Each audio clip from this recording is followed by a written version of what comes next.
Hmm. That's gonna be- Oh, hey everybody! Thanks for tuning in. This is Trucker Joe. Had a little downtime here in the truck, and thought I'd pick up a book. This one seemed of interest to me. It's called Kodiak Curse, and it's about the island I used to live in up in Alaska, Kodiak Island. And yeah, it sounds like it's in a remote cannery and stuff like that. It sounds kind of interesting. It's a thriller, so I kind of like the thrillers. And what? An author? Oh yeah, the author. Oh yeah, yeah. This was written by J.P. Baylor, I guess. So I don't know, some Yahoo, probably typed it up on one of them old-fashioned typewriters. Click, click, click, click, click, click. I don't know. We'll see. We'll see what type of how well he writes. See if I like it or not.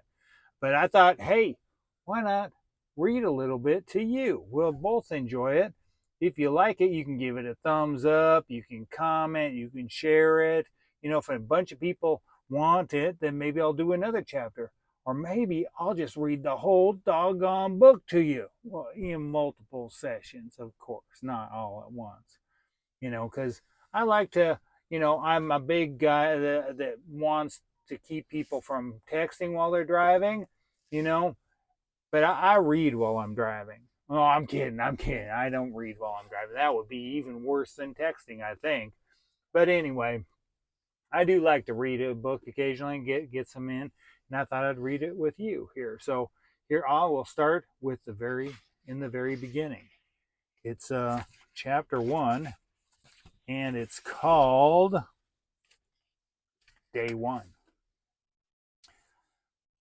It was a sunny Alaska day in early July when Mark's summer job in Fairbanks came to a halt. He was a driver for the smoke jumpers. Smoke jumpers? What the heck is a smoke jumper? Is that someone who jumps over smoke or onto smoke or maybe jumps up and down for a smoke? Hey, give me a smoke. I need that smoke. I don't smoke. Maybe jumping for smoke would be a thing. I don't know. Um, and the fire season in Alaska was nearly over. As one of the last hires, he was one of the first to go and found himself let go rather abruptly. He wasn't mad, though. It was just the nature of seasonal work. After repacking his gear, Mark lined up a ride to take him to the employment office. He met with an employment specialist who told him they were hiring workers at a cannery on Kodiak Island. They could have him on a plane within an hour if he was interested. Of course, Mark was interested. He had done some cannery work a couple of summers ago, and Kodiak seemed like a new and interesting place to go and work. By late afternoon, Mark was sitting in the warm Kodiak sun, waiting for his ride to the airport and a plane trip to the other side of the island. Kodiak was a busy little town that summer day. Mark was amazed at all the traffic for such a small place, but he figured it was because it was still fishing season and a time for people to make some money. Half of the traffic on the road was pickup trucks of all sizes loaded with nets, crab pots, and other fishing gear necessary for a successful season. The drive to the airport was on the only road in and out of town. Two-lane road occupied a small flattened out area at the base of a series of mountains jutting out of the ocean. The road led to a small valley filled with lakes, trees, and a Coast Guard base, and of course a small modern airport that was shared by large commercial jets, Coast Guard C-130s, and more than a few bush planes. Most of the bush planes were single engine models with dual landing systems, allowing them to land at the airport but also set down on lakes, rivers, and anywhere along the coastline of Alaska, where hunters, trappers, and fishermen wanted to be deposited or picked up. Mark's flight was on a 1940 Grumman Goose, an amphibious plane with a boat-like fuselage and twin engines on high wings. 5 or 6 other people were going to the same cannery, and the air service weighed everyone and loaded them onto the ancient, compact bush plane. After taking off, their path briefly flew them over the ocean, then climbed up and over the mountains, crossing the island from east to west.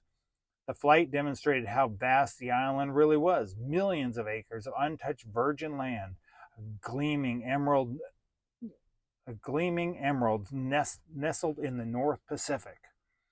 After a 30-minute flight over the mountains, they dropped into Kodiak Fjord and the cannery quickly came into view. The pilot circled over the cove once to check the landing conditions before he slowly descended to a buttery, soft landing on the bay. There was an exciting feeling in the air, a new job and new friends, all in an isolated corner of Alaska with little or no communication with the outside world. Mark walked up the ramp from the floating dock and observed the weathered spruce timbers on the main cannery structure, clad in gray, dull gray, tin speckled with spots of rust on the exposed edges. The dock boards were rough and worn by decades of wind, rain, and winter snowstorms. Colorful bunkhouses and cabins dotted the hillside, freshly painted in a variety of colors with contrasting trims. It was like a scene from a history book, and Mark felt like he landed in a foreign country. The new recruits were escorted to the main office to meet Sue, the office manager, who had the group fill out the minimal paperwork needed to start work.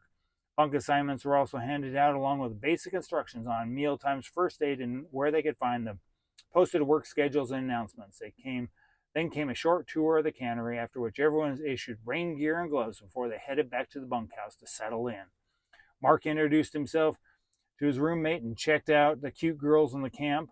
To him, it seemed like summer camp while being paid to play with fish all day, minus singing Kumbaya around the fireplace at night. Mark quickly determined who he expected to get along with and who he needed to avoid. He thought the managers and supervisors were personable, but only if you worked hard and didn't make excuses to stay in your bunk because you didn't feel okay. That night during dinner, Chuck, the cannery manager, introduced himself, announced that the first tenders of salmon would arrive after midnight, and everyone would start work promptly at 8 o'clock the following day. The head maintenance man, Ben, seemed to be peppering Chuck with concerns that he and the crew tested and prepared the cannery equipment for its first run the following morning. And that's the end of chapter 1. And if you like that, like I said, just give it a thumbs up, comment, share it, whatever you want to do, because Trucker Joe's rooting for you. Keep that head up, keep those wheels turning. Have a great day.